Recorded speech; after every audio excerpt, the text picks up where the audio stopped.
Bonjour, mon nom est Gilles Routier. Je suis professeur à la Faculté de théologie et de sciences religieuses à l'Université Laval, à Québec. Je suis heureux de vous retrouver et de participer à ce cours. Et ce qu'on m'a demandé, c'est de vous dire en quelques mots le rôle des évêques, du magistère et des théologiens dans le cadre d'un processus synodal. Je vais répondre à la question, mais avant tout, je veux revenir sur le fait que le principe général de la vie synodale, c'est que toute personne baptisée puisse s'engager activement dans le processus. Avant de singulariser quelque acteur que ce soit, il faut poser ce principe. La vie synodale est l'affaire de tout le peuple de Dieu. C'est tout le corps ecclésial qui est appelé à être actif. Donc, il n'y a pas cette ecclésia docens, cette église enseignante, que ce soit à travers son magistère ou à travers ses théologiens, le magistère pastoral et le magistère doctoral, mais c'est toute l'Église qui est appelée à participer. Si l'Église est un corps, comme dit l'apôtre Paul dans la première épître aux Corinthiens, au chapitre 12, il n'y a pas dans le corps de membres inutiles. Et aucun membre, par exemple, l'œil ne peut pas dire à la main, je n'ai pas besoin de toi. Aucun membre est réputé inutile. Le corps a besoin de tous ses membres. C'est en quelque sorte comme dans la liturgie. Un préside, plusieurs autres membres ont des fonctions particulières, les lecteurs, les chantres, les servants d'autel, le diacre, et tous sont appelés à participer. Et cette figure de l'Église qui se réalise dans la liturgie, qui est, comme vous le savez, la synaxis, l'ergon, qui est une activité, laetus ergon, l'activité du peuple.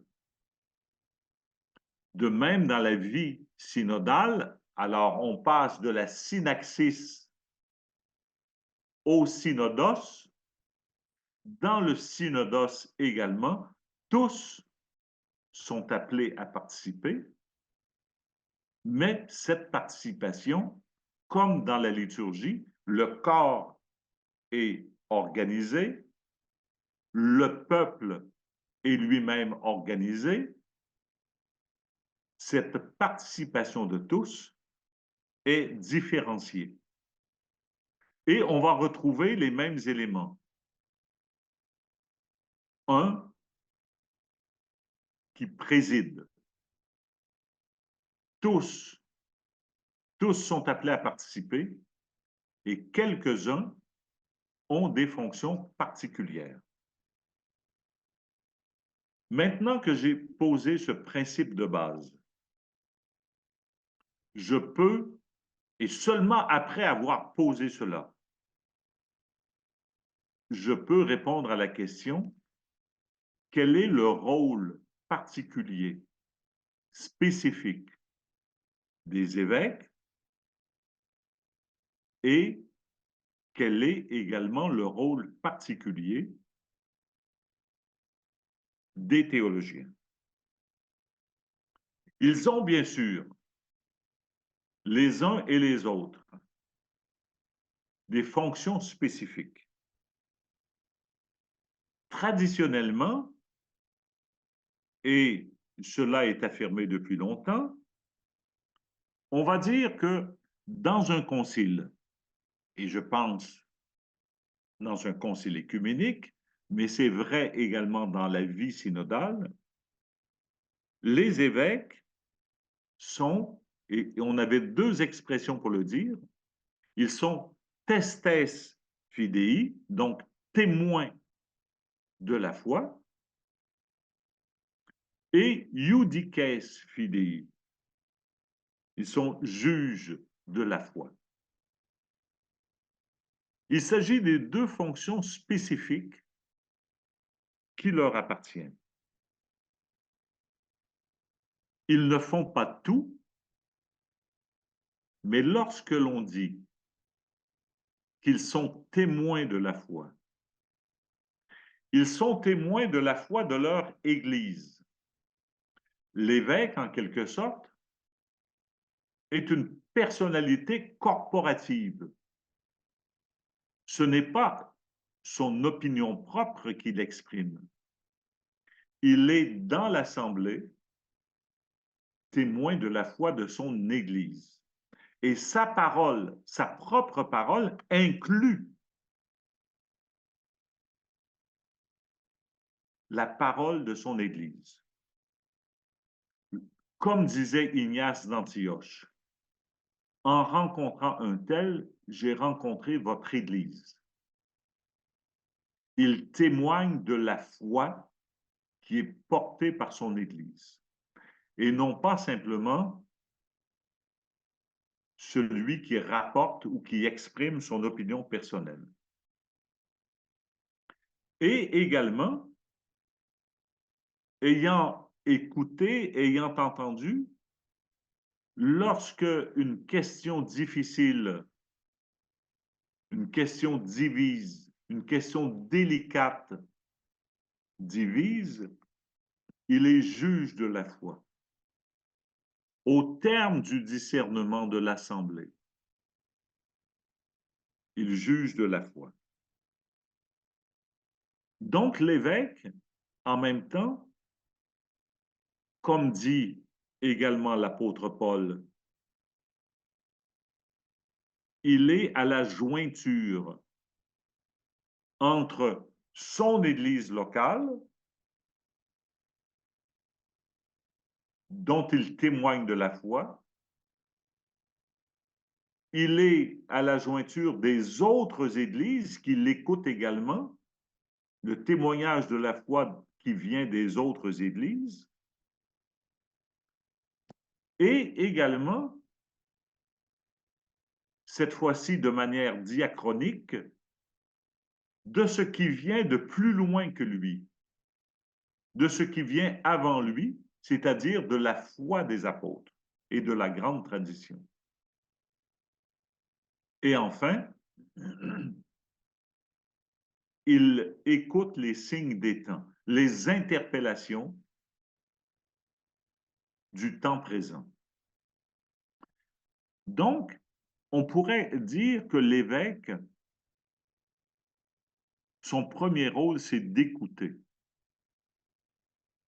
D'écouter la foi de son Église, d'écouter les témoignages de foi des autres Églises, d'écouter les signes des temps et les interpellations du temps présent, et d'écouter enfin ce qui vient des apôtres. Et c'est seulement s'il a bien écouté qu'il peut être juge de la foi, iudices fidei. Son rôle de juge de la foi ne peut être exercé que s'il a bien écouté. Et le discernement qu'il va opérer, c'est est-ce que la foi qui vient de mon Église, confrontée à la foi dont témoignent les autres Églises, est-ce que c'est bien la foi qui vient des apôtres? Ce n'est donc pas simplement un rôle de conservation de la foi, mais également un rôle d'innovation, puisque l'histoire en témoigne, il est arrivé souvent que dans les conciles, des évêques permettent à l'Église d'avancer, de reformuler sa foi, d'opérer certains recadrages. Mais parce qu'il a entendu ce qui vient du temps présent, ce qui vient des autres églises, ce qui vient de son Église et ce qui vient des apôtres. À l'occasion, il a comme fonction de définir, mais occasionnellement. Le Concile Vatican II, par exemple, n'a pas porté de définition. Il est parfois appelé à trancher, à arbitrer, mais cela ne peut se faire qu'une fois qu'il a bien discerné, et le discernement procède avant tout de l'écoute et de la supplication de l'Esprit Saint. Voilà pour l'évêque. Maintenant, les théologiens. Les théologiens font partie du peuple de Dieu. Par conséquent, on n'est pas surpris du fait qu'ils aient un rôle.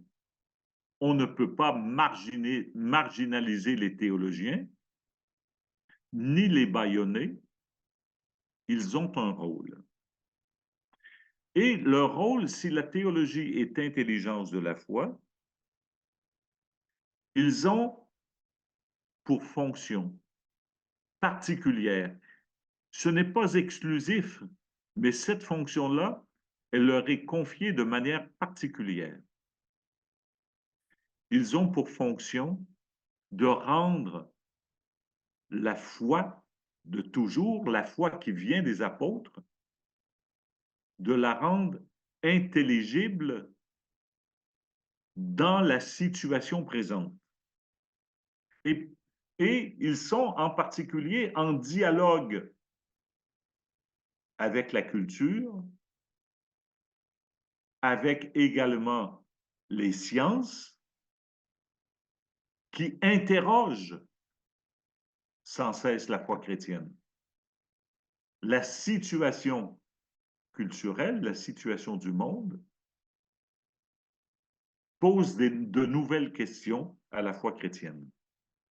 Et ils ont pour fonction de travailler au langage de la foi, à l'expression de la foi, si on veut qu'elle soit recevable, si on veut, que cette foi-là, proclamée, non pas dans un langage archaïque, mais dans un langage qui peut parler aux hommes, aux femmes, aux enfants de ce siècle. Travailler à l'expression de la foi. Deuxièmement, d'aider à situer ce qui vient des apôtres dans le débat actuel. Non pas simplement répéter et nous dire ce qui vient des apôtres, mais à inscrire, à situer, à intégrer dans les langages d'aujourd'hui. Et là, c'est un travail d'interprétation, d'herméneutique, si l'on veut réussir à intégrer cela. Donc, c'est inscrire la tradition chrétienne dans le présent, dans la culture, dans l'aujourd'hui de l'histoire. Voilà le rôle particulier des théologiens. Ils ne sont pas, il y a un article après le Concile Vatican II qui a été publié dans la revue Gregorianum, Were the theologians engineer of the Second Vatican Council. Ils ne sont pas simplement les ingénieurs. Et ils n'ont pas à imposer leur propre idée. Ils ont à écouter la culture, les questions qui viennent des sciences, la foi de toujours, et à l'inscrire dans un nouveau langage. Ils ne sont pas ceux qui conduisent l'activité synodale. Ils sont ceux qui l'accompagnent, qui travaillent avec le peuple de Dieu et tous ses membres et avec le magistère. C'est un travail d'accompagnement et non pas de direction. Voilà en quelques mots posé le rôle particulier des théologiens et des évêques. Rôle spécifique, mais non pas rôle exclusif. Leur fonction propre doit être articulée à la participation de tous et leur fonction propre, loin d'écraser la participation des autres, doit la favoriser, doit la permettre.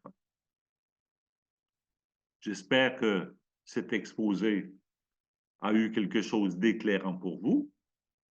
Je vous souhaite bon cours et bonne suite.